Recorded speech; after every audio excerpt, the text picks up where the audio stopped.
All right, we're back here once again here on Couch Coach Live. We are back. It has been a little over a month, but we are back here on Couch Coach Live. So we got special guests in the building. We got our guy Wild Card Amar. So last time that he came on the show, he was previewing the Kansas City Chiefs as they were preparing for the Super Bowl at the Usher concert. And shout out to our guy Wild Card Amar winning another Lombardi. So definitely huge shout out to you. What's going on, Amar? Man, I can't call it, man. Always a pleasure. Appreciate your couch. What's up with you, Maui? Chilling. What's up, Super Bowl champ? What's up, Super Bowl champ? Don't even try it, man. Show them how you do it.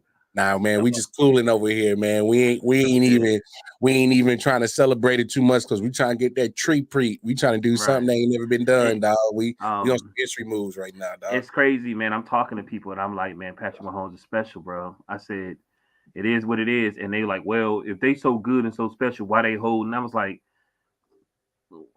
why you got, I mean, be happy that you get to see something. Like, it's consistent. Like, you know what I mean? Like, it's magic. You figure out a way to win. And it's Super Bowl. Like, if you ain't holding, what's wrong with you? Hey, man. Hey, end of the day, man, I'm used to it, man. You know, like my man Big Sean say, man, I'm used to completing the mission while they throw shots, GoldenEye. So, hey, man, it happens, bro. So, you know, people gonna always throw shots, but you got to complete the mission, man. Hey, man, them boys are trying to do something special, man. They trying to do something they ain't never been done before in any like, come on, y'all ain't never. Ain't nobody on this planet Earth have heard of a 3-time in a row Super Bowl winner. So they trying to do that. So, and when I went to the parade, man, they seem so serious about doing it, bro. Like they talking it, and like they not shying away from it. You know, in sports, you're not supposed to talk about it. You know, you don't want to jinx it. Yeah. They open up to it. They actually embracing it. They like, yo, let's get it.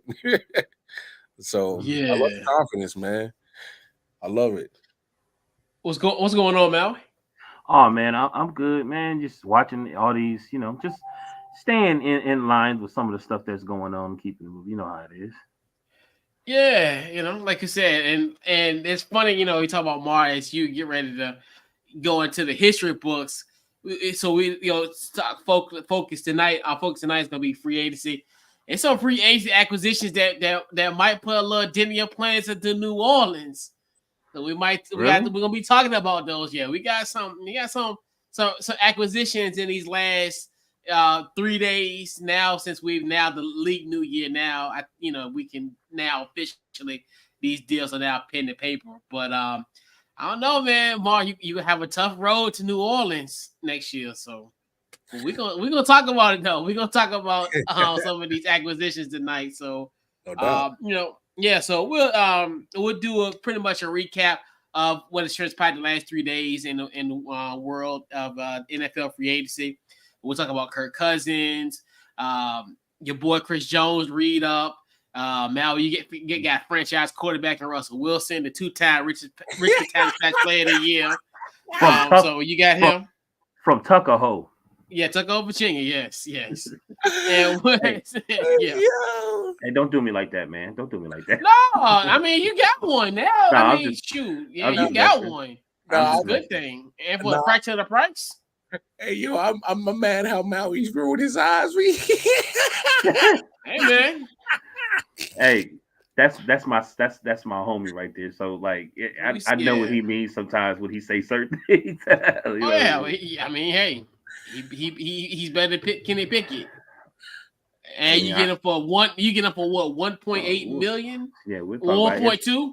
You can't complain. Yeah, you got him for a real bargain, bro. You got him for a real bargain. You got him for the price of some candy. Boy. At this point, pretty much, or a sweet at the Super Bowl. Honestly, right. Shout out to C-Mac and him, but so we'll talk about that. And then also we'll talk about some of our sleeper signings who we liked, and then some teams that we liked as well. So we got a great show lined up for you. So what we can do, we're gonna keep that intro, and we'll be right back here on Couch Coach Live.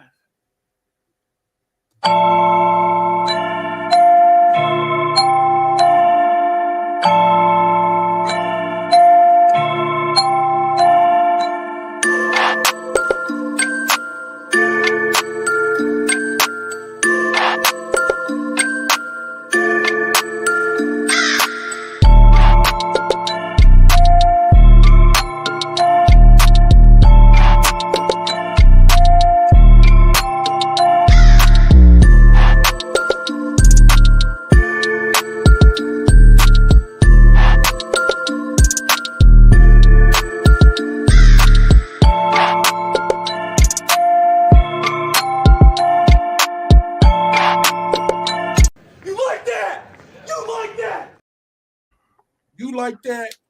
And we're back here, and shout out to Big Kirko. We'll talk about him momentarily. So Shout this out to my week's cousin.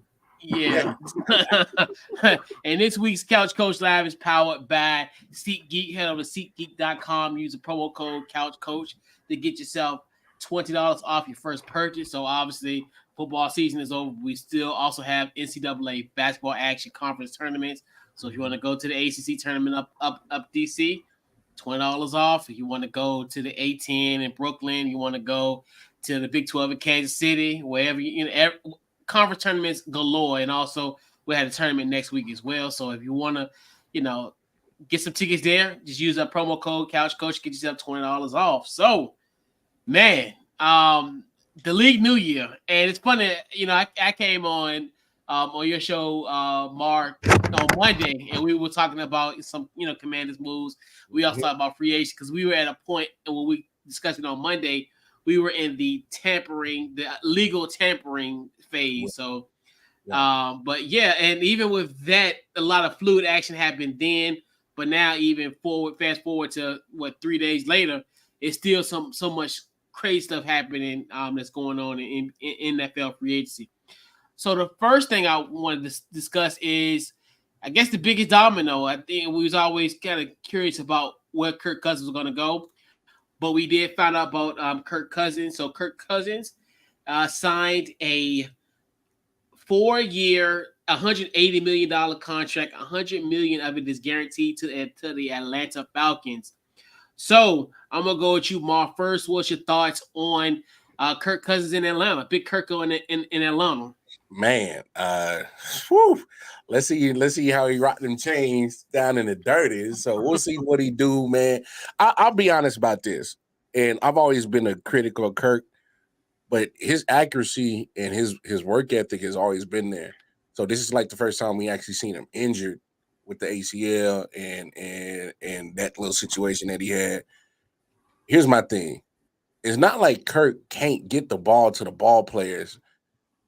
We worry about Kirk when it comes to playoffs. Like can Kirk get the playoff wins? And like when the defenses is really gonna hamper down on your playmakers, and they say, Kirk, man, we need you to make a couple of these throws. Yeah, you gotta either get it in the end zone or get it a first down and get this game for us.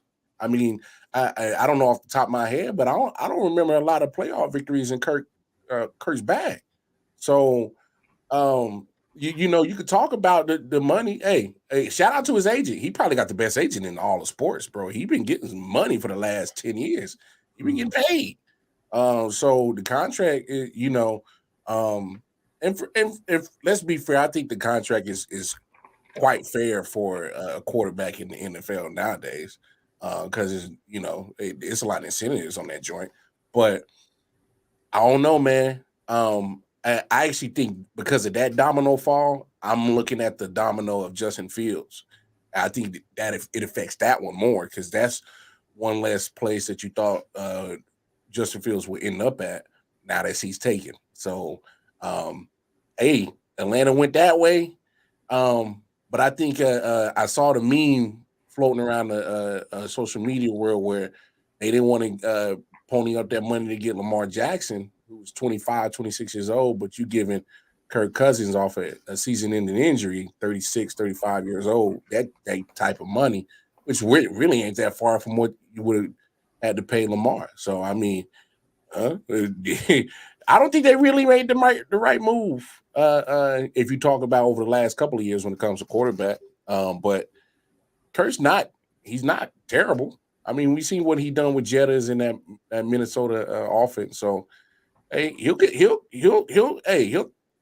that rock. He will throw that rock. That ain't the issue. We need them dubs in January, and is really the main issue. So if he can do that, then Atlanta made the right decision. If y'all just being 500 and top of that trash division, now let's be honest, that division's trash, so it makes you the favorite. So right. So I mean, you ain't got that much of a roadblock to win that division now. Your biggest roadblock is Baker Mayfield. All right, so let's be honest. So if you can't win that division, then we got other things to really discuss. So I mean, we'll see how it shakes though. Sure. Mal, your thoughts on Big Kirko and Atlanta? I mean, I agree with everything Mar said, but I don't even think they thinking about playoffs. I think they more thinking about more of winning the division because it's a trash division, but I would say it's competitive in their own way. You know what I'm saying? But You being nice, like man.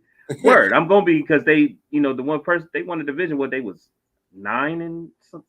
I think they won it was 9 or 10 or something. But bottom line is it's I think that's one of the reasons they gave it to him because they was gonna pay him. He's a decent leader. He can get in. He can I think he's a play action type of quarterback. You look at his numbers. His numbers is really really good. Actually, really decent. But like you said, I don't even think they think in playoffs. I think they want to try to get consistent just to get to the playoffs, win the division. And with a quarterback like that, with their young weapons, and you don't have it ain't like and Kirk can tell you, hey man, I'm making this much money, but I used to be on the bench. You know what I mean? I've been there. So I think I think that Atlanta, the Falcons are going to embrace him. I'm sure they wanted Lamar. But I think the reason all that Lamar stuff was between him and the Ravens. And I think the Ravens was like, yeah, don't mess with him. We're gonna sign him, but we're gonna play this, we're gonna play a certain way with him. You know what I mean? Yeah. So I think that's why the other teams was like, no, we ain't want him. But anyway, I agree with everything that you said, Mar. But I think they trying to take baby steps. They just want to win the division. That's fair. Yeah. I like this move. And as far as as far as when Raheem Morris went to the presser and said, hey, my job is to get the quarterback. I know this last regime didn't get the quarterback, so he got the quarterback. You look at, especially coupled with the talent they already have, you look at obviously they just acquired Rondale Moore today. Then you also Drake London on the other side. And then you look at Kyle Pitts, and hopefully this offensive, this will be an offense more involved for him compared to what Arthur Smith did with him last year. Did Bijan Robinson at the running back? To me, I just look at this move as, hey, this will put them in the playoffs. This will make them a playoff caliber team. They were almost a team that was positioning for playoffs this year. So now you bring in the quarterback, and then obviously if you get in the divisional game, you're going to get a home game. So now the focus is, hey, can we at least make win the division, have a home game, make it to the divisional round? Can we build off of that? And obviously with that, and age concern, I mean, obviously it didn't come off the injury last year. I don't necessarily think it's going to be that much of an issue because he's really not that. He's not like the mobility guy, like as far as a guy that's going to be running in and out of the pocket. He pretty much stays in that pocket for the for what he does basically. So I don't necessarily think that's going to necessarily be a concern. But Atlanta had to do it. I mean, obviously now and I think Raheem Morris, and he's a new head, he's a brand new coach, but this is second time around here in Atlanta. So it's like it's to a point where he's going to have to win immediately. I don't think he's not going to have the longer leash like you look at the Mike Smiths or the Arthur Smiths of past coaches with the Atlanta Falcons. So I definitely think this is going to be a situation where he really needs to do something in this first year to make a splash. And to your point with and I agree with Mal when he said with the Lamar Jackson thing, I think it was just one of those things where they just kind of wanted to kind of gauge and see who was going to be desperate enough. Because obviously if you would have made a deal with Baltimore, you would have to pony up 2 first-round picks. And sometimes that's kind of, especially for that type of team, it's going to be, if you look at if they would have did that this year, now, you could potentially, they have the 8th pick this year. So just imagine you could have Malik Neighbors, another wide receiver added to your fold at 8, or the Rome kid from Washington. Who knows what they could do at 8? I definitely strongly think they're going to probably get a wide receiver at 8, or potentially get, if JJ McCarthy's still there, potentially and make him become like the heir apparent of Kirk Cousins, give him a few years with that. So But I love the move. I mean, they had to do something. Like you said, I think the whole Justin Fields thing, like we talked about on Monday, it's the musical chairs, and now we're looking at even at Thursday. There's no seats left for him, so that's what makes now the Chicago being the number one overall pick. That makes that so intriguing because now it's almost like because where are you going to, where Justin Fields going to go? Because at this point, there's no way. We even talked about the options on Monday, and even the options that we talked about Monday have went away because this is before Gardner Minshew got signed to the Raiders. So that was the only really conceivable option that we thought of on Monday. But now I think everybody pretty much has a starting quarterback or at least going to be drafting a quarterback in this class. So, I mean, you can think about the only ones who really need a quarterback now is obviously Washington, New England, but you would assume 2 and 3, they're going to get a quarterback at that position. But everybody else is pretty much has their quarterback or at least a starting quarterback on their team, as far as that's concerned. So, yeah. Good point. And it's going to be interesting. I also think when Kirk Cousins went to the Vikings, they was already loaded.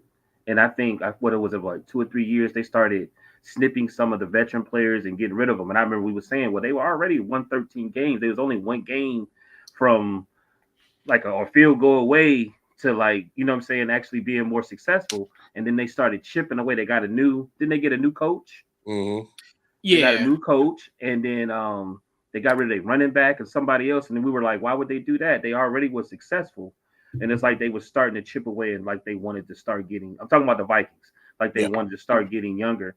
So like, and I'm thinking they already have a core and foundation here. This is the same thing in Atlanta where he could just go in with this new coach and they could just light it up because it is a weak division. But I do think, I will say the Bucks, I'm not going to disrespect them. I think they do have something. You know what I mean? But I won't say I will put so much on it, though. Yeah, and they'll be competitive. It probably be a 2-team race because Carolina, I think they still got some growing pains with that's concerned there. And then New Orleans, they pretty much salary cap hell. They're still somewhat have some semblance and, do some things, but I mean, you see what Derek Carr can do potentially in New Orleans, but I mean, it's pretty much bad. That division is pretty much bad for the most part. It's a 2-team race, honestly, because Carolina got some growing pains. And I do like pains. Couch, you being nice. They ain't got growing pains. They got a poor management pain, bro. I don't know what the hell they doing in that front office, from Temple, the owner, all the way down to the GM. I don't know what the hell they doing. So they got a whole situation. I think the Broncos is exactly the same. Yeah, but at least with Carolina, they got a quarterback. That's the thing. That's one thing that they got, and then that's the only thing that's the only point. And then now, obviously, I'm curious now with the move of them getting Deontay Johnson coming from Pittsburgh. Right. Will he help that wide receiver core? And then you think will they grow? No, they don't do nothing. No. Can he play tackle? Can he play left guard? Can he play? He can watch right tackle. Hey, he can wash some dishes. Yeah, but dishwash. You look at but he can. Yeah, I'm curious how he will play out in Carolina now. Coming from Pittsburgh, so it's going to be interesting of how that's all going to play out in Carolina for sure. But I don't see nothing, anything positive in the sense coming from them in 2024. But so we gotta talk about Russell Wilson, the former Denver Bronco quarterback and the Richard Town Dispatch 2-time Player of the Year. So what? I mean, he is though. I mean, come on now. Yeah, put some respect on our guy name, man. It's only been 2 guys. There's only 2 guys that ever had that beat, and one guy just got it this year. Shout out got Christian Martin. But man, that's a big deal, man. I'm telling you, around here, if you the Richard Town Dispatch Player of the Year 2 years in a row, That's legendary. Real talk. So Russell Wilson signed with the Pittsburgh Steelers. It was a 1-year, $1.2 million deal.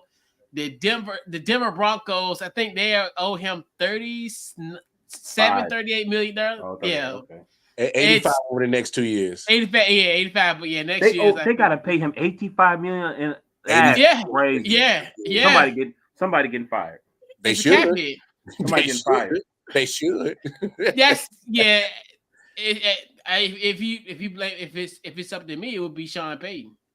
Oh yeah, because like it's something where he already knew that this is what he was inheriting. Like I don't ever understand why these coaches get hired, but they want to get rid of then the coach want to get rid of a guy.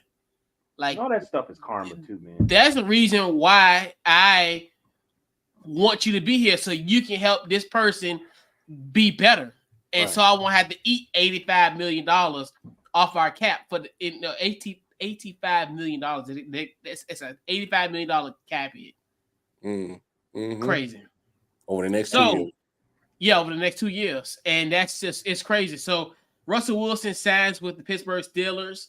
You guys will go around the horn. Mark, your thoughts first on Russell Wilson signing with the Pittsburgh Steelers. What you got? Man, Denver's stupid, bro. And it's here's the thing. I think we all can agree that Russell kind of had a little bit of a fall off from what we typically are used to. He's older. He's mid-30s.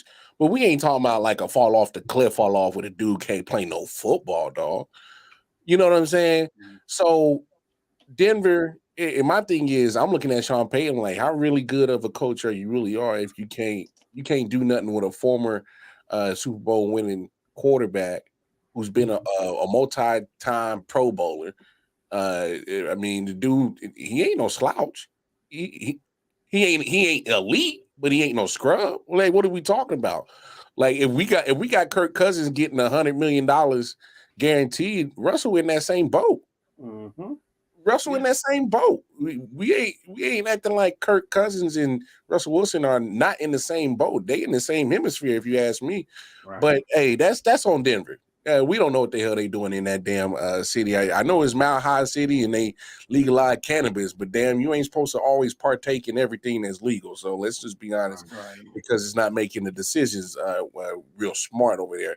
So shame on them. But what I will say about this with Pittsburgh, it gives them a chance to be competitive for at least this 1 year. Makes them. It actually gives Kenny Pickett a chance to learn. Let's be honest. Yeah. That man was sitting with Mitch Trubisky and Mason Rudolph. What exactly are you supposed to learn from them two jokers? Just help me out. So he gets to be around somebody that's been around the game and won. He ain't a lot of people walking around in the NFL right now that has a Super Bowl trophy and say that they won one. So Russell has that. He's been to 2 Super Bowls. He knows what it takes to be at the pinnacle of the NFL world. So Kenny gets a chance to learn something. So I actually think it works out for Pittsburgh. I don't know how much it's going to work out for Arthur Smith, but Arthur Smith should just let Russell cook, man. I'm not too fond of Arthur Smith. I don't know why they hired him as OC, but I will say this: Arthur Smith runs a good play action offense, and that's Russell's alley is play action. Wow. So that works well in that aspect. So I actually think Pittsburgh made out well. And you paying this dude peanuts for 1 year? Yeah, I actually think it works out well for Pittsburgh. It makes Denver look stupid as hell, but it works out great for Pittsburgh. Yeah, absolutely. Mal, your thoughts? So for me, man, I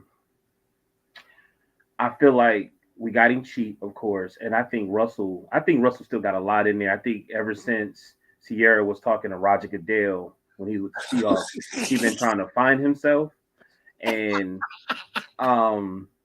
he went to Denver. Now I'm gonna tell you, it's hard to play in Colorado because of the altitude. You know what I mean? So now he's not gonna have to deal with that. He's also going to deal with great culture. Like the fans is really going to try to support him if he just give effort, not doing all that, snooty stuff. He could do that if he want to, but it's going to be a problem. You know what I mean? They're going to let him know how they really feel. They also, I think that they really didn't give Kenny Pickett. Well, a lot of the quarterbacks has been Roethlisberger had played. They didn't give them a chance. It's a lot of quarterbacks that they drafted because they thought he was going to retire, and he didn't. And they did. And to me, when you know you're about to leave, you should already have your quarterback there so you can pass the baton. And Mason Rudolph. That's why Mason Rudolph did well towards the end of the season. You know what I mean? Because he was under Ben, and Ben got hurt. He was able to start some. I ain't gonna say Pickett is trash. I just feel like you just brung him in there and just thought that he was going to be this overwhelming quarterback when you got Burrows, you got Watson. Well, I shouldn't even say Watson. I'm gonna say Flacco. Shot fired. And you got Lamar. And when Lamar is healthy, the Ravens is winning the division regardless. Ever since he's been there, and I don't think they gave him a chance. Now, I'm happy they got rid of Johnson. It's Deontay Johnson, right? Yeah. That's his name. Yeah. I'm happy they got rid of him. I think he's decent, but I think they paid him at one time. I think that I didn't like how he would catch the ball and he would always run backwards, then run forward. I didn't like, and he dropped the ball a lot. He tried to wear gloves and not wear gloves. I'm happy he's gone. And now we have these options where they've been trying to figure out who's going to be number one. You got Najee, you got Warren, you got Pickens, and Pickens is number one. And they was not really throwing him, and it was bothering me because I said if they do not give this boy his numbers, he's going to leave and he's going to play with your team. He's gonna mess around and play with the Chiefs, and they're gonna see this superhero. You know what I mean? And he gonna be cheap for y'all. I'm like, oh, he done got a Super Bowl. He done got all these catches and touchdowns. He's phenomenal. So I'm happy that they got Russ, and I hope Russ with this new OC. I'm hoping, man, that they use their weapons because the number one player on there is Warren. I think Warren, running the ball, catching the ball. It should run through him. I think everything will open up. Everybody say Harris, but I think it should be Warren. But I'm happy he's there. He's cheap. I have nothing negative to say. I can't because you got Russell Wilson for $1.1 million, almost $1 million, just over $1 million. You can't. What are you supposed to say? I can't believe that the Commanders didn't get him. Oh no. Oh, don't do that, Coach. Because it was 2-3 years ago. Y'all wanted him. Well, because of offensive, because we had Cliff Kingsbury, so he don't fit his type of quarterback. I'm hoping Russ is there because when I heard Watt says that he's never won a playoff game, that threw me off. I said what? So I'm hope Russ get us in there and get us in there deep. Yeah, you shout out. Give a huge shout out to that guy. Shout out to that guy. Cool, checking us out. Cool? What up, Cool? Russ might be sampling the Colorado goodness. Shout out to that guy. Cool. What was the? I'm sorry. What was the ex-Miami coach that was suing the NFL? Flores. Flores. Yeah. So I'm gonna be honest with you. Flores was speaking on being interviewed by the Broncos and how they seemed like they were intoxicated and blah blah blah. So we could sit there and blame Russ, but it's most likely something you could clearly know something's going on with the organization. Yeah, trust me. Yeah, they're fundamentally flawed from the top down. They just had it. They just got bought out from the people at Walmart a year ago. So I remember that shows you Walton family. The Walton family. That shows you how dysfunctional they were. And I guess the Walton family was like, man, we got this Walmart money, man. We'll eat this $85 million just to keep punk ass Sean Payton happy. But I don't get that. I don't know why you want to keep Sean Payton happy. I mean, he's starting to look overrated as a coach, if you ask me. Yeah. Isn't that the same one where everybody got in trouble for what was it? Bounty Gate. Right. Oh yeah, that's the same one. But he had the audacity to call out Russ in the media all the time, like he's some bum. Like, come on, bro, stop. Get yourself together. Yeah, and it's always a red flag when you have a team that's willing to eat that amount of cap space. Most time they just let it ride. But with this Pittsburgh situation, I mean, you can't. It's one of those things where it's nothing bad, nothing negative to say about this, because you look at it from the standpoint, this keeps you relevant in the AFC North. I mean, like we talked about it, we'll look at now with Baltimore with Lamar, now with Derrick Henry, which we'll talk about a little bit later. Then you look at obviously Cincinnati, Joe Burrow coming back. So you look at that, and then that's concerned. And then also you look at Cleveland now with you're hoping Deshaun Watson to kind of get itself back together. But we always know that that team is going to be there defensively. So, regardless of kind of the play of Deshaun Watson, I think Cleveland still be in it. But this is where you bring in a leadership guy, where you bring in a guy that when quiet is kept, he did pretty good last year. I know they started off to a slow start, but he beat some playoff teams. Yeah. He beat Kansas City. He beat Kansas City. He beat Buffalo at Buffalo on Monday Night Football. He's won games against playoff caliber teams last season. Hence why we're here in a sense where, and we talked about it when the news broke last year that they were planning to release him because of his unwillingness to restructure his deal, which like we talked about it just didn't make sense for him for them to even talk to him after having arguably that probably their biggest win since they won the Super Bowl, going and beating the Kansas City Chiefs, and they want him to restructure right after that, like 2 days after they done won that football game. They want him to come back and restructure his deal, and it's like that doesn't make any sense. Like, why you didn't do this when I was like 0 they was like 1-5 or 1-6. Like that would have been the perfect time to be like, okay, well, if we struggling a little bit, all right, we can get this stuff together. But now when I'm rolling, when we were still playing meaningful football, you want to pull this on me. But you bring that with that when I think, and I'm not saying like Denver and Pittsburgh, as far as personnel, has a semblance, but obviously he goes to a better situation. Obviously, you look at his better pieces, especially now when you get a guy, or you have a guy like a Kenny Pickens there. As far as you get that Najee Harris, you got some talent there. So you look at what he can do in Denver, and I definitely think he will be a guy that will definitely help that log jam in the AFC North. So, it's another one where it's going to be a crapshoot in there as well. So a huge shout out to our guy Anthony Price checking us out. So do Pittsburgh draft a quarterback in this draft? No. I say no. I think you still use Kenny Pickett as the understudy. And I think that's where I like I don't know if you said it, Mar, or whoever's, as far as Russell Wilson being that guy that's going to help him mold. And also, and I forgot to kind of check you, Mark, because here on Couch Coach Live, there's no Mitchell, Joe Montana. Yes, there is. That's my nephew. That's my nephew from the University of North Carolina. So the Mitchell Trubisky slander around here is not tolerated. So shout out to my little nephew. He doing his thing. He'll be the backup to Josh Allen in Buffalo. He back home where he needs again. Back so up. Yeah. Okay. Yeah. Yep. Let me come back, man. I'll make wings. My little nephew. Well, I'm a rebuttal real quick. Yeah, I think it's just. I think Kenny Pickett is not bad. You know what I mean? It's just that they kind of like, we're going to give you this offense, we're going to do this, and we're going to do that, and it did not help anybody. That's true. That's true. It did not help the running backs. Najee had horrible years. It didn't help the receivers. It didn't help anybody. You know what I mean? And like, you got a new OC in there, so he could sit back and he could say, okay. And it's pretty trash, dog.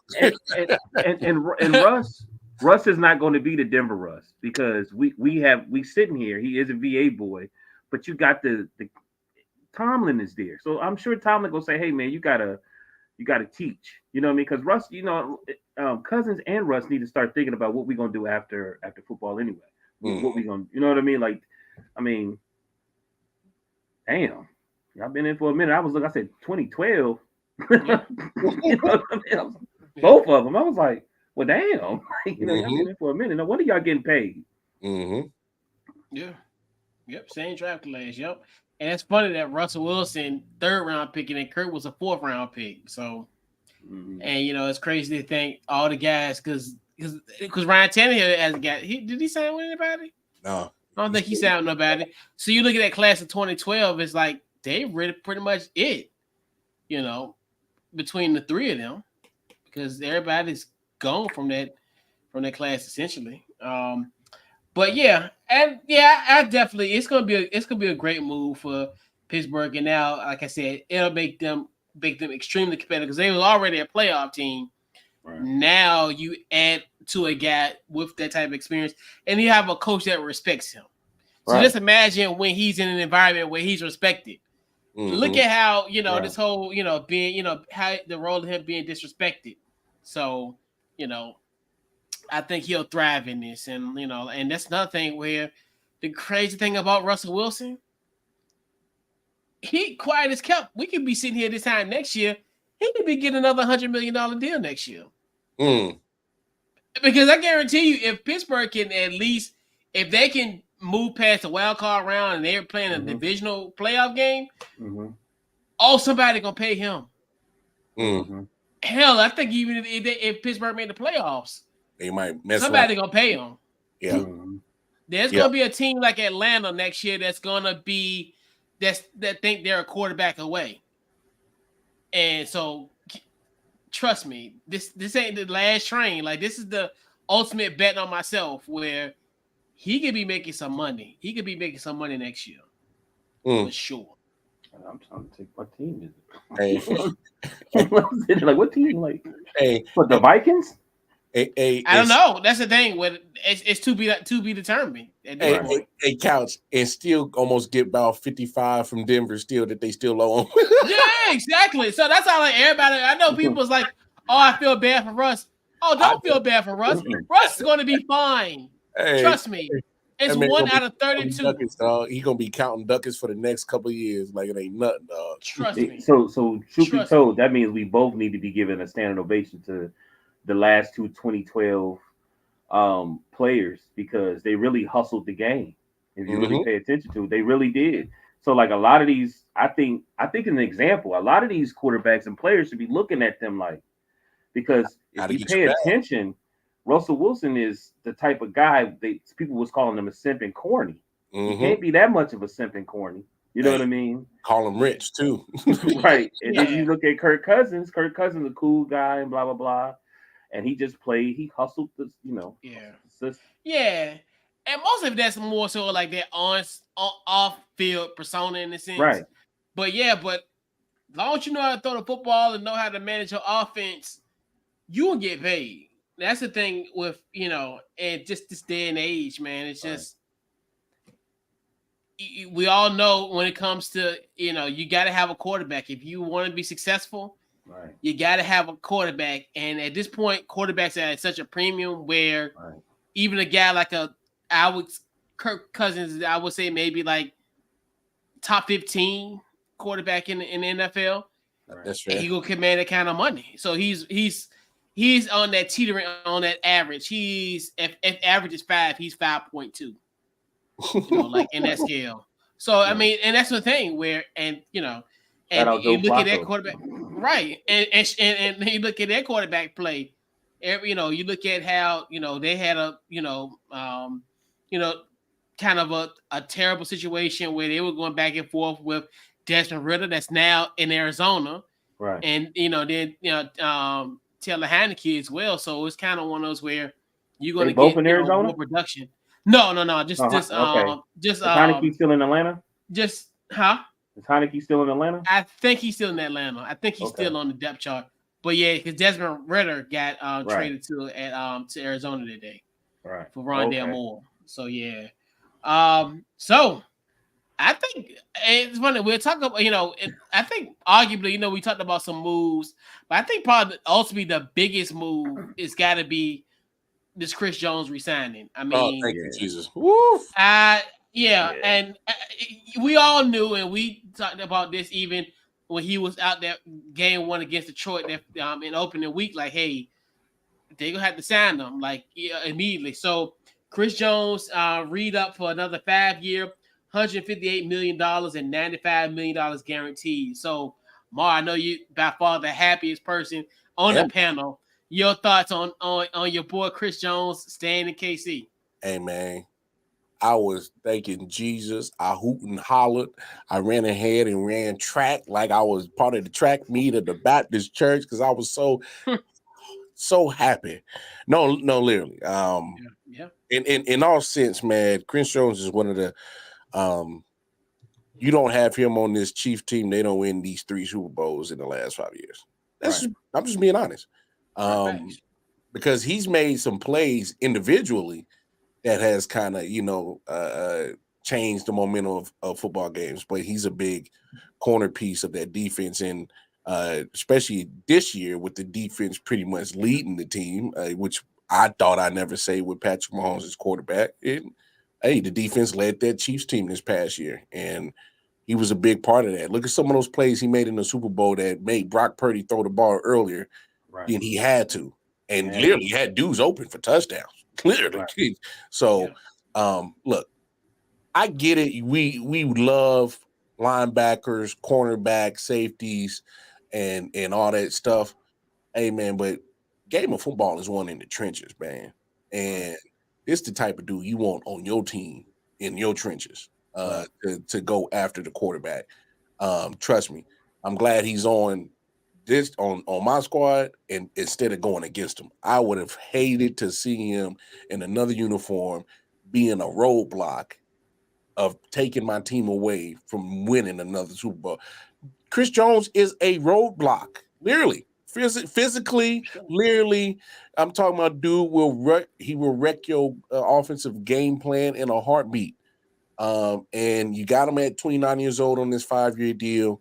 So you're going to get the last few years of his prime. He cashed out. It worked in favor of both parties, the team and him. So thank goodness it got done. Because I would not have. I love Patrick Mahomes, but I don't know if you got it. I don't know if our offensive line would have been good enough to block that dude. I mean, that's the kind of we talking about. Chris Jones and Aaron Donald, as in pretty much separated as the best D tackles in all of football. I mean, so, I know Quentin Williams is good. I know Jeffrey Simmons is pretty good. There's a couple other D tackles that are pretty good. But there's a separation between Aaron Donald, Chris Jones, and the rest of the D tackles in the league. So, yeah, you keep guys on that. You keep guys like that on your roster. I mean, it's a no-brainer. Right. Thanks. Now, your thoughts. Yeah, because Chris Jones is one of those Chiefs players that you can't say, oh, he be holding. Nah, he be doing his thing. He be doing his thing. You can't say that, but he is above Donald. I'm going to say this. I want to say kudos to him. It's how he did it. He said he wanted this. They didn't want to do it. He set out that one game. And then they lost. That was the first time they lost their first game, right? Yep. In a minute. So then what do? I think both of them spoke. I just think, I think organizations, and when you have a player like that, because most of the time organizations are not going to sign him. They're going to say, you need to go to some other team and let them rebuild, and we just going to get somebody young and pay them cheap.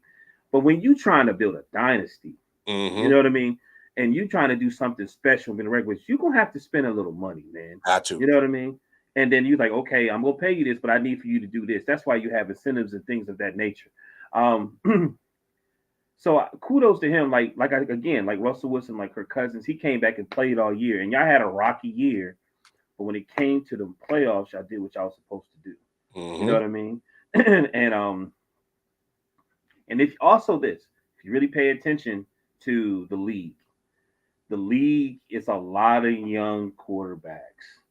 Young, pretty boy quarterback in this league, and they all a lot of them trying to be prototypes of Patrick Mahomes, and so I would definitely would have extended with him because a lot of them are not good. Tom Brady them gone, you know what I'm saying? It ain't too many more of them, so yeah, he's going. I'm telling you, he's going to be a top dude for a long time. But yeah, man, I'm happy for him. Like I said, I like how he did it too. But everybody can't do it that way. You know what I mean? Everybody can't do it like that. But that's real cool that he was able to do it and get out there and help because they definitely need. Like I remember when Le'Veon Bell was going through the same thing and he was out, and that might have been the year that we actually probably would have beat the Patriots in the playoffs and might have won the Super Bowl. And he sat out. And with the thing about him sitting out, he was coming back, but you had players in the news saying how they felt about the situation, breaking those rules, and he didn't come back. And like now, he's saying he wish he would have done it. You know what I mean? Because his career wasn't the same after that. Yep. Congratulations, bro. Yeah. This was a must. I mean, Kansas City had to do this because if this didn't happen, this would have been the lead off as far as because he would have been signed immediately. Adam Schefter would have tweeted at 11:59 a.m. Eastern Standard Time, 20 seconds before the legal tampering to announce where he was gonna go. And we talked about this, at when the Chiefs played the 49ers at the Usher concert, aka the Super Bowl. So many plays that we talked about in the recap of the Super Bowl of how he may not necessarily been as far as it was something he had something to do with the play breaking down for Brock Purdy. Like I think it was one of the possessions where they were in the goal line. Yeah, and he pushed the dude. He was wide open. He was wide open, but you see where Chris Jones coming, and it's like it kind of made him kind of throw the football early. And it was a lot of plays that we've seen even before the Super Bowl, but just throughout this whole run where his pressure alone makes that play stop. And I think that's where if he was to ever sell himself to get this kind of money, he can run so many types of tapes. He can have almost a damn demo reel of how he breaks up plays and how disruptive he is in passing lanes. So, yeah. And then also kudos to Patrick Mahomes for restructuring his contract that freed up nearly $22 million. So obviously you guys were able to get keep Snead. So that's another one where you look at that and this is like just shows you kind of the seriousness of this team to, especially have a guy like a Patrick Mahomes unselfish and to do that because that was one thing too prior, even though we knew this was going to happen before the Super Bowl, but it's kind of one of the things when you thought about going into a few weeks prior to the Super Bowl, like, okay, how they could be able to afford Chris Jones, how they were able to, kind of keep some of the guys, and then, would they get a wide receiver one potentially either in free agency or in the draft. So, Chris Jones, it was a must. He was the number one guy. I mean, I think we, obviously since he resigned, Kirk Cousins was like the number one quarterback. But then we knew if Chris Jones hit the market, he would have been number one. And like you said, it would have been some team would have been charged for tampering because we would have found out at 11 o'clock an hour before the legal portion happened on Monday. We would have knew first thing Monday morning because whoever had that card for him, they would have revealed it instantaneously. They wouldn't even care about the repercussions because he's kind of one of those guys where it's like, I really, if he comes to our facility, the golden rule, if Chris Jones comes to our facility, he's not leaving this building without a signed contract. It's like that. So it's, kudos to you guys. And, it had to be done. Had to. A must. So, especially when you're dealing with somebody that wants to be there, like Kelsey, Patrick Mahomes, like Andy. You know what I'm saying? Like they want to be. Don't. He wants to be there. You know what I mean? Like I don't think Kyrie. I don't think Hill wanted to be there. Nah. He wanted the money. He wanted the money. I mean, he got it. You just got to deal with not winning Super Bowls. That's. I mean. Hey, he did his choice. Hey, shout to him. Hey, get your money. Get your money. Get your bread. Yeah, I ain't mad at it. Get your bread. Yeah, because they even they just get anybody at this point for your role. So you know what I'm saying. But so obviously there was so many moves in these last 3 days, because we could be here all day as far as talking about signings and what have you. So I'm gonna go around the horn. Any sleeper free agent moves that you like, and doesn't necessarily have to be a single one. Just a few that you liked. What you got, Mar? What you got? I actually like C.J. Gardner-Johnson going back to Philly. I've always liked him as a safety. Very versatile. He could play nickel corner for some instances, as well as play safety as well. I love his arrogance and his attitude. People mistake it for cockiness, whatever. I love it. That dude's confident in himself and his abilities, and I love it. So I love the fact that C.J. Gardner-Johnson went back to Philly, and he actually got at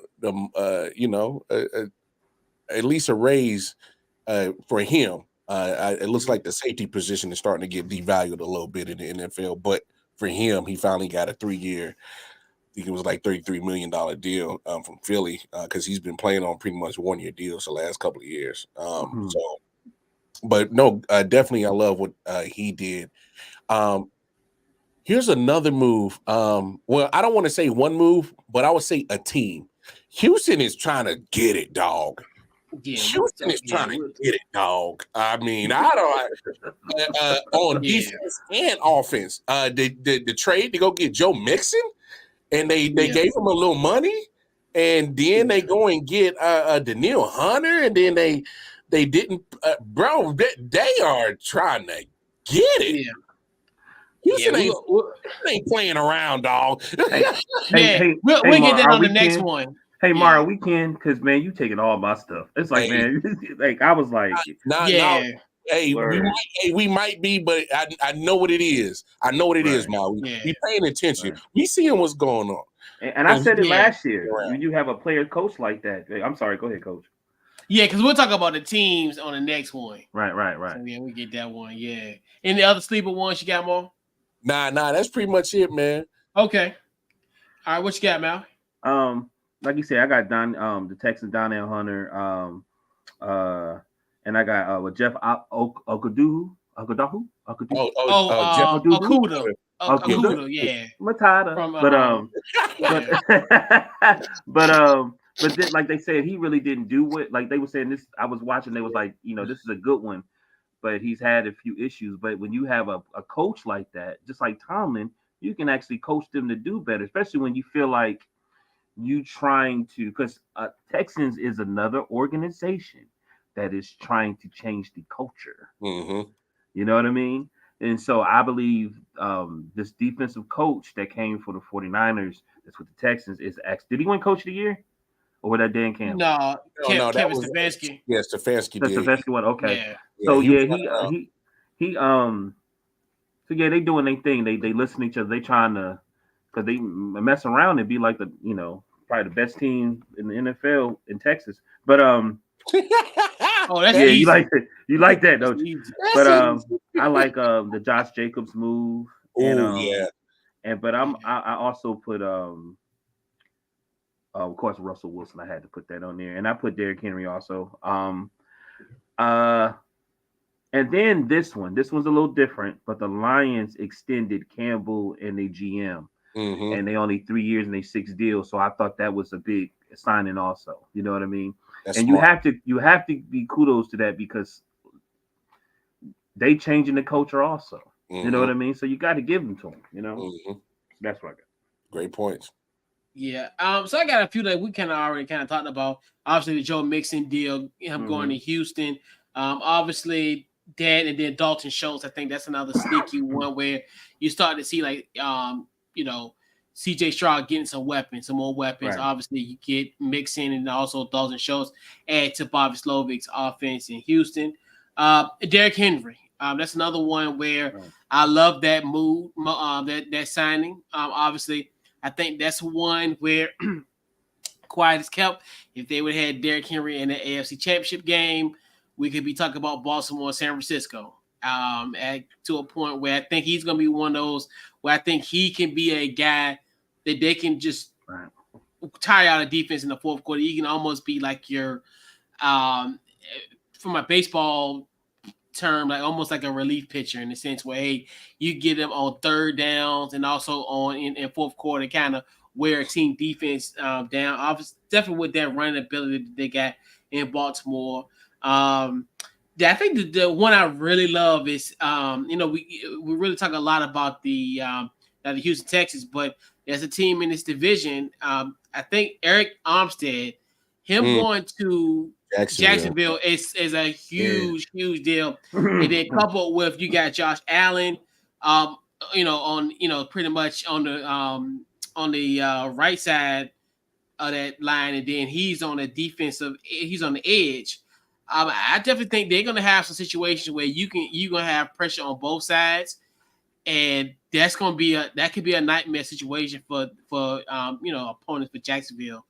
So I definitely like those moves, like the sleeper moves, in my personal opinion. So yeah, but that Eric Armstead, that was a sneaky one that I think that happened today, where that was kind of where it's like, okay, Jacksonville been, I was gonna say Michael McCoco Jones, but we know that ain't true. But we ain't gonna do that. But yeah, I mean, shout out to him though. Don't you do that, Coach?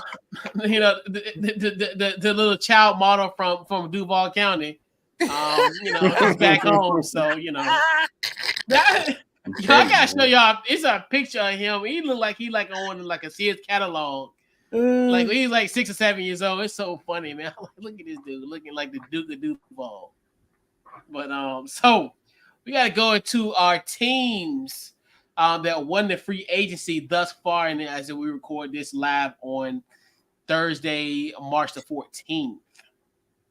We'll go with you first, Mar. I know you talked about the Texans and the other teams that you. You actually said it. The Jaguars, they not playing about their defense. Like you said, getting Eric Armstead. They got a couple other pieces that they got down there to solidify. And definitely, I'm not even going to consider the trade from McCorkle, but Jacksonville, quietly kept has got in some solid pieces, during this whole free agency period. So, man, don't be surprised you see Texans and Jaguars knocking at that AFC door next year. I wouldn't be surprised. Not at all. Both those teams have done very well so far in the free agency period. So I'll definitely rock with those two teams. Yeah. But what you got, Mal? Your thoughts? I definitely got the Steelers getting they just got a linebacker. Is it Pickens? What is it? Pitts? Oh, Queen. Oh, Pittsburgh? Yeah, Pittsburgh? Yeah. Oh, is it Patrick Queen? Patrick Queen, yeah. Queen. Okay, yeah, Patrick Queen. Yeah. I don't know why I was getting them mixed up with somebody. Definitely the Falcons. You just said they got more from the Cardinals. Mm-hmm. Yeah, Rondale Moore. Yeah. That's crazy. They just letting everybody go. I got the Ravens with Henry, but I got the Bucks too, man. I'm happy they paid Baker. I think Baker did really well, and I think he could do better once he get trust from everybody. And they paid Evans too. Mm-hmm. So I think that was really good. And no offense, the last one is the Eagles, and they still getting people. Didn't they just get White? Like from Graham, defensive end, Landon Dickinson, the guard, Fluff, and the Saquon Barkley. Look, I'm happy for Saquon Barkley, but I'm gonna be all the way honest with you. And I don't want to, I know we do these shows, so we don't got to spare the narrative. But man, figure out a way so you can't get hurt. Like I don't know. I'm not a running back, and I don't know, but I'm trying to figure out, is there ways that you can run, so you won't hurt yourself? You know what I'm saying? Like somebody like Adrian Peters, they said he was so violent. You know what I mean? Like, is there a certain way that you can run it? I just don't want him to get hurt. I want him to be the best that he could be, I guess you could say. I don't know if it's making sense. Yeah, but he gets hurt a lot, man. Yeah, no, you making perfect sense, man. And I think the only thing that's worked. Yeah, I think that's the only thing that's worked out for Saquon is his age. Right. It's for him to be in his mid-20s still. Because if you look at he's been in the league about 4 or 5 years. He may have only completed 2 full seasons. So it's like it's like, bro, like we know you're elite. I But wonder by him not playing for the Giants, because the Giants, it seemed like everything was on him. You know what I mean? Well, now this is Hurts' team. Like everything is about Hurts. Everything else is extra. So I wonder if that's going to take some pressure on where he may not be as hurt as he was when he was with the Giants. that's a good point. And also, yeah. I think a lot of people aren't taking into account, man, playing half your schedule on that trash surface in damn New Jersey. That can't be good for your body, dog. Like, because you look at it every year. The Giants and the Jets are one of the two most hurt teams, and they share that trash ass stadium. Right. So, I mean, I think that needs to be investigated as well, because to me, that's malpractice. You keep putting your assets on that trash field. So, but hey, what do I know? Who are we? You know, right. But yeah, any other teams, or you good off of that? Yeah, I ended with the Eagles. I feel like the Eagles is going all in, like they did a few years ago when they was getting all these number one receivers, and you know what I mean. Like they like, okay, you know, but they did have a meltdown in the middle of the season.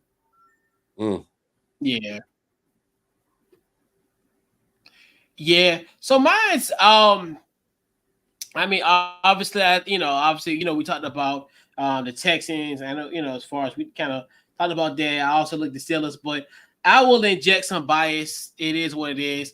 I think the Washington Commanders, I think they, in my personal opinion, have won, free agency at this point. I mean, you look at the pieces they have, bringing in Austin Eckler, Zach.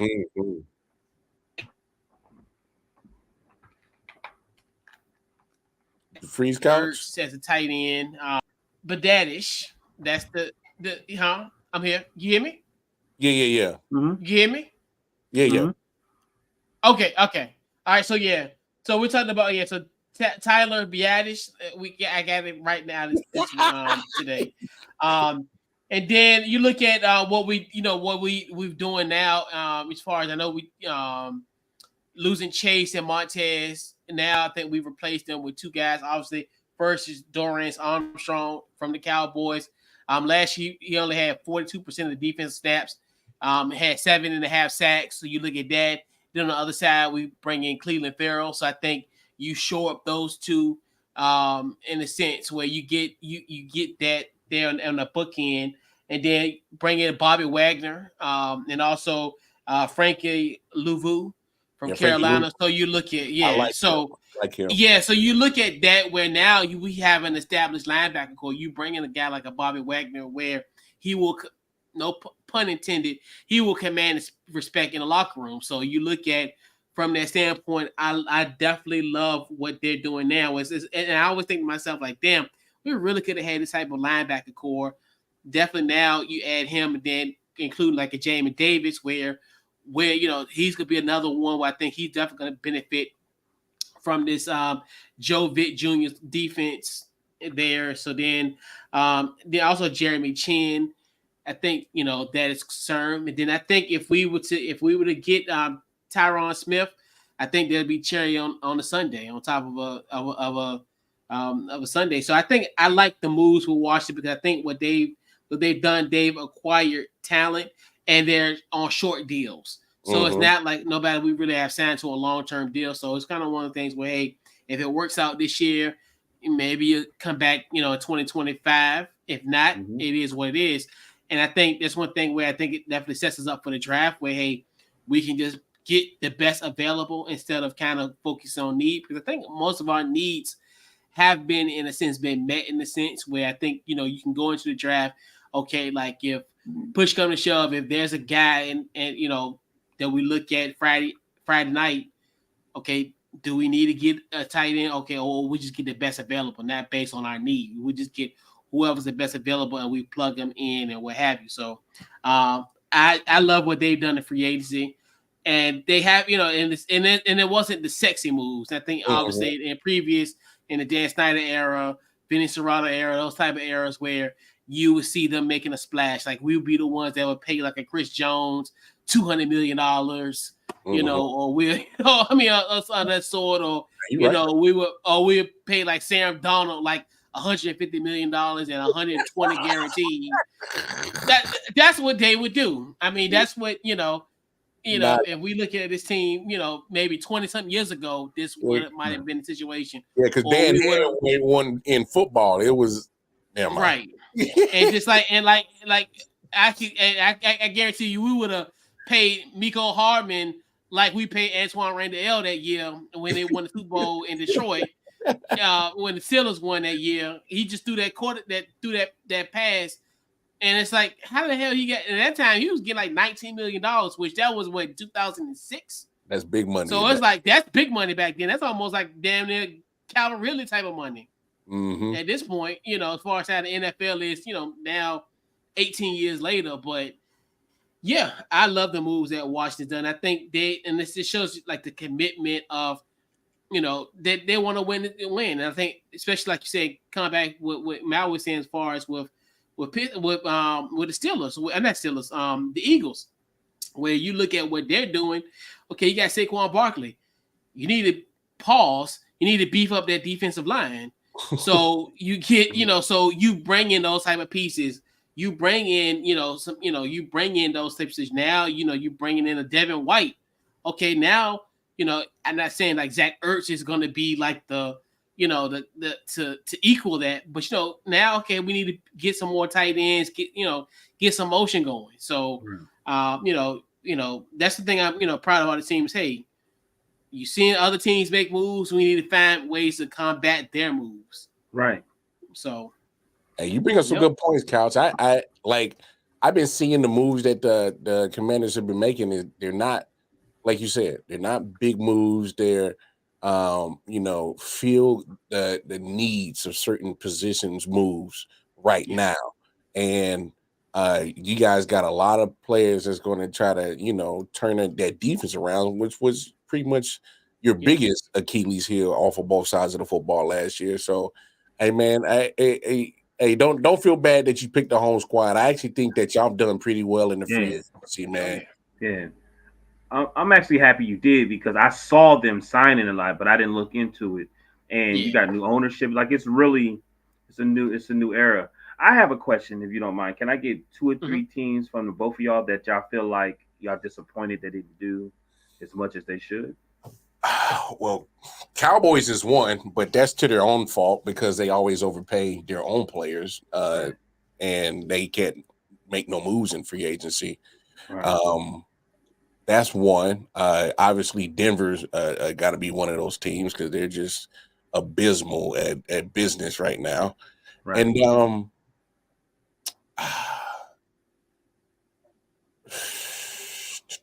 I'm trying to think. It's a tie for me because I see both of these teams in the division between the Chargers and the Raiders because they both. I don't think they made Raiders spent a lot of money on Christian Wilkins. I think they overpaid for him, but that's as an opponent in the division, they can overpay for whoever the hell they want. So go ahead, keep overpaying. But business wise, it wasn't smart. In the Chargers, they're I mean, come on, man. They're trying to find a way to get under the cap. They're releasing guys that they've overpaid, like Mike Williams, who can't stay on the field.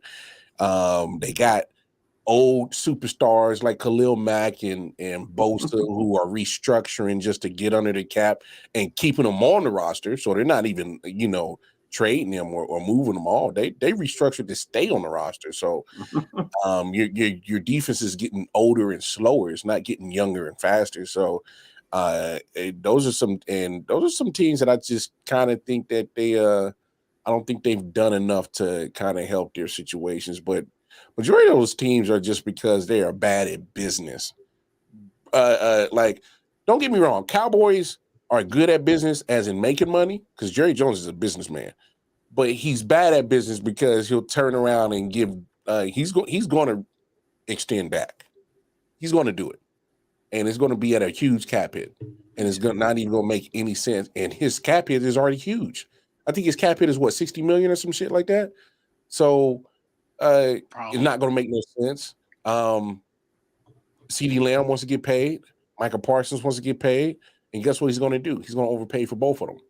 So you're going to have 3 guys on your roster that's probably going to make up more than 50% of your damn salary cap on 3 dudes for the next 5-6 years. And it's just bad business. But he don't care because that's why they disrespect him. Then that's why they disrespect him. That's why they disrespect Dak. Like I seen something they said. Micah was like, "Man, bring your bitch ass. Bring your bitch ass over here," because they know they most likely not gonna get the money they supposed to get because he's gonna extend him. Yeah, they gonna extend him. Yeah. So obviously, I look at the Cowboys. Obviously, I think they're only getting a line snapper, long snapper. Pardon me. Getting that. So I look at that. Obviously, considering the fact. Now I've definitely seen because obviously a lot of those guys are migrating now to Washington. Obviously with the Dan Quinn, hire as our head coach. I look at the Arizona Cardinals, another one where they've done terrible, little to nothing. Obviously, they did acquire Desmond Ridder, and then also, but they really didn't do much. I mean, they got a few guys, but them is concerned. And then one that I'm kind of like leery about, I think the Carolina Panthers, that's another one where I know I was really positive about Deontay Johnson, but there's still some situations where this team should be making a splash, especially when you have and I think I do it comparative to the other teams. I think it's more of looking at how other teams have done. Like you look at what Houston has done, where you've seen where they've kind of helped on both ends for CJ Stroud, where they provided him opportunities and safe nets, like we talked about earlier with them, even from an offensive standpoint, bringing like a Joe Mixon, Dalton Schultz as well for Houston. But you look at with them, Carolina hasn't done anything, considering the fact that they don't have a first round pick. So that's another thing too that concerns me because there's only 2 ways to improve your roster, and this to me, free agency is a big deal, especially for this type of team when you're like one of the worst team in the NFL. This roster needs to be turned over, and not as much as well. So yeah, those are the 3 that I'm looking at, and it's crazy all in the NFC. I was going to say it's a lot of those teams in the AFC North. Not the AFC North. It's the East, AFC East. That's Miami's, right? Miami, the Bills, Jets, like that whole division. I'm like, okay, because I'm hearing that it's players leaving Miami now. Because remember, we was all Miami, and it seemed like that window's closing. Like everybody there, it seemed like even the Patriots. Like, what are they? That wasn't a big hole. and it's funny because I'm curious how Kendall Fuller will be there. And obviously, we've had some experience with Kendall Fuller, Mar. So he goes to Miami, so I think he'll get a fresh start potentially there. Him and Jalen Ramsey, aka the Sasgard. So what can happen there? New England, they're interesting because now you bring back Jacoby Brissett, and then you also bring in Antonio Gibson. So it's kind of one of those where, and obviously I think they'll be drafting 3rd. So, whoever's going to be, you'd assume it's probably going to be a Drake May situation in New England. Because I think, unless this draft gets a little crazy. You don't think they should have drafted a quarterback? You think they okay with Jacoby? Oh, no, they're going to draft a quarterback. Yeah, they're going to either. I think it's either. This is how I think it'll end up happening. I know this is going to sound crazy. So I think Washington is going to get Caleb Williams. I think he's going to fall to 2. I think he's going to fall to 2 because now, like, we talked about it earlier as far as this whole Justin Fields things, like, where he going to go? I mean, he, unfortunately, he the child at the daycare at 6:05. The daycare closed at 6:00. Where he going to go? He got to go. Nah, I mean, we're going to probably get a quarterback.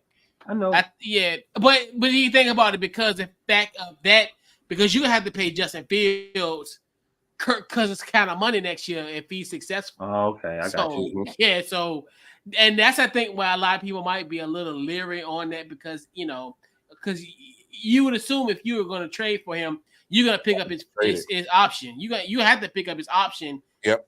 And gonna have to pay him some money. So yep. I think that's why a lot of it too, where it sucks for him because I can get that same value. Like you can't really convince like Washington, New England, because they're 2-3, so they're going to get a quarterback of something. Even it's either going to be between maybe Jaden Daniels or Doug going to call him Mitch Trubisky, Drake May. So he going to the Giants. That's what Phil's going. Watch. That's what I tell you. Yeah, and that's interesting because then they got Drew Lock. So it's kind of like, and that's one thing too, where it's so crazy, like how. And just paid Daniel Jones. And just paid. Right, and that's where they can make that mistake again. And it's like, if they do that. Wasn't an incentive about the 2 years or something like that with Daniel Jones? I'm not sure, but if they do that, RIP to the Giants. They're gonna be in salary cap hell. Oh, they're gonna be. I'm gonna love it. They're gonna be in salary cap hell. I was about to say, Kyle, don't sit up here in front like you wouldn't love it. Like, come on, bro. Yeah, I would love it. Yes, of course. That's salary cap hell.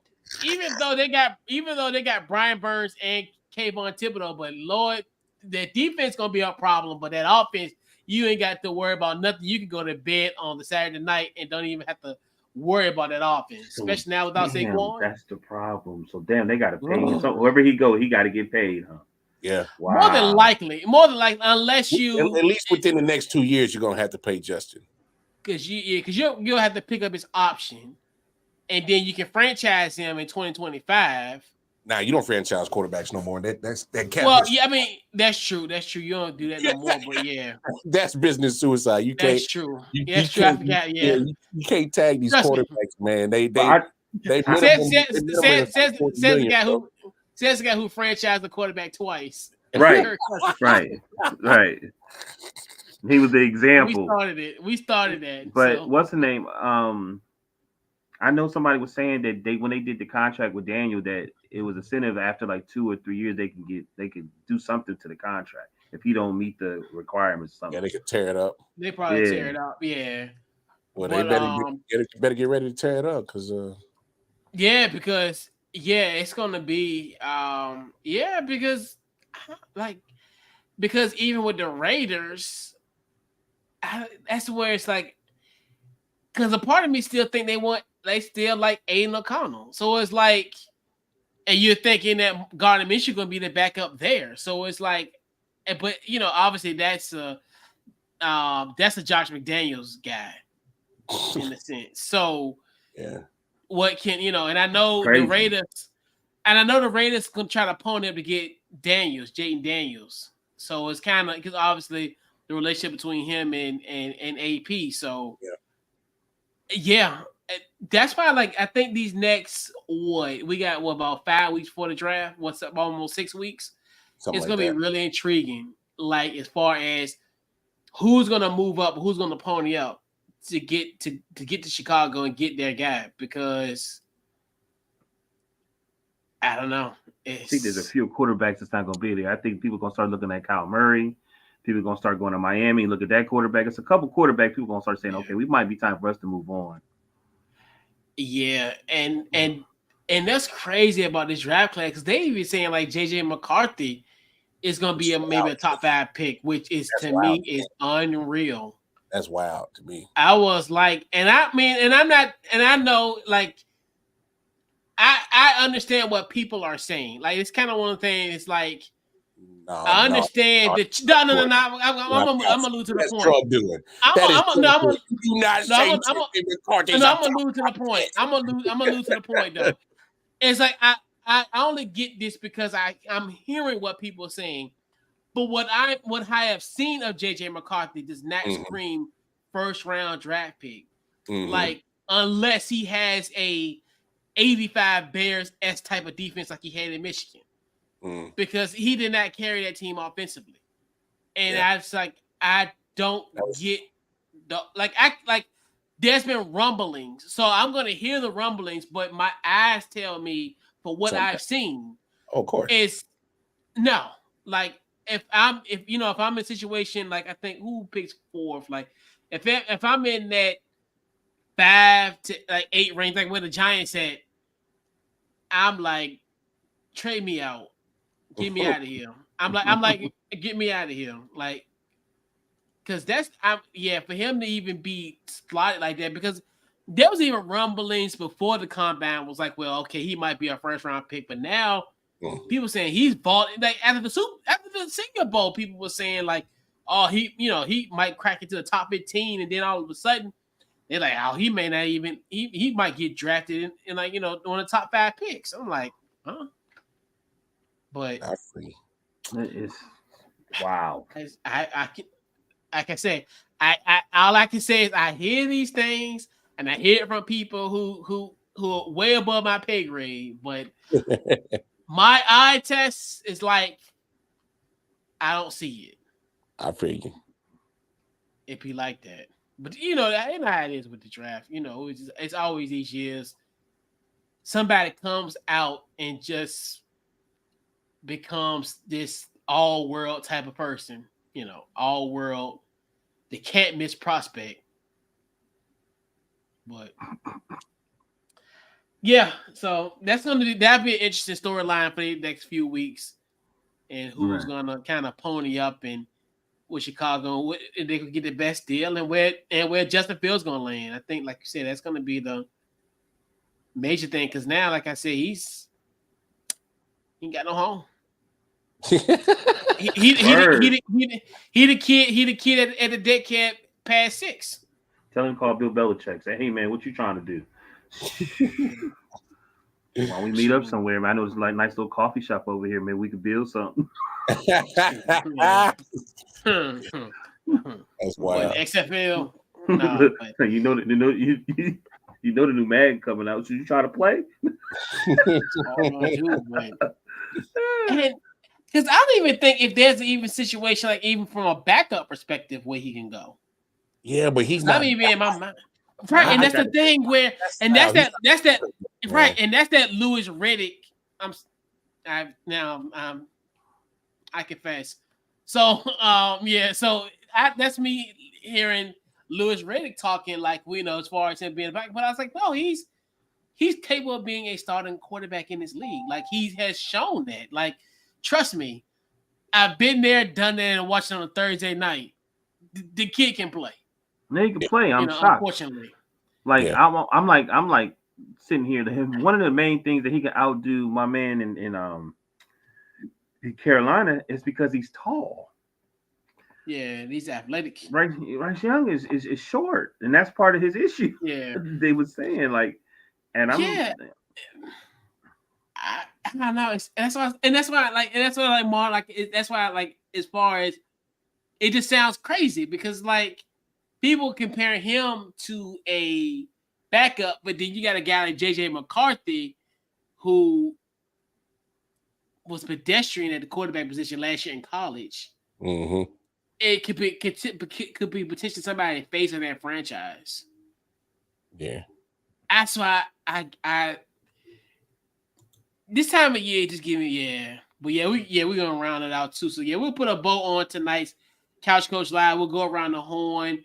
Final thoughts and social media. So I'm gonna go with you first, Mark. What you got? Yeah, man. Final thoughts, man. I'm with you, Couch, man.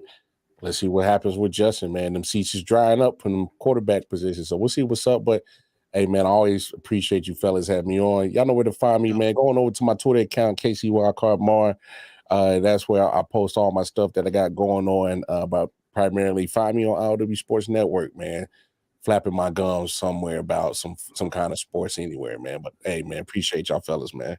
Right. Sure. We'll catch you around, especially during the draft. We'll have you on at some point. We got some draft stuff coming up. So yeah, for sure. No doubt. All right. Yeah. Mal, what you got? Oh man, great show. Happy to be back. It's been a long time. I was kind of out here, kind of lost and confused. But Deshaun Morgan, Facebook, DT Morgan 78, Instagram. Hey man, We went and shopped at the Dollar Tree. We got Russell Wilson. Why not? We Hey, good. yeah, you got the best deal of anybody at this point. Like, I went to Dollar Tree, said, "Y'all got Russell Wilson in this jump." exactly. Yep, for sure. Right. Yep. See, Put him in a basket. Yep. That's not even funny, man. Because I go in Dollar Tree, I be like, "No, y'all don't got the Jones soda in this jump." Yo, so let me start. I don't even know why I'm faking. Yeah. But yeah. Pretty much social media, Facebook, Twitter, Instagram, Couch Coach Live, and also the website, couchcoachlive.com. And yeah, so that's it, man. So we'll be back at our regular scheduled time on Wednesday next week. And yeah, man, this has been this week's Couch Coach Live, man. We'll catch you guys next week. We out. welcome.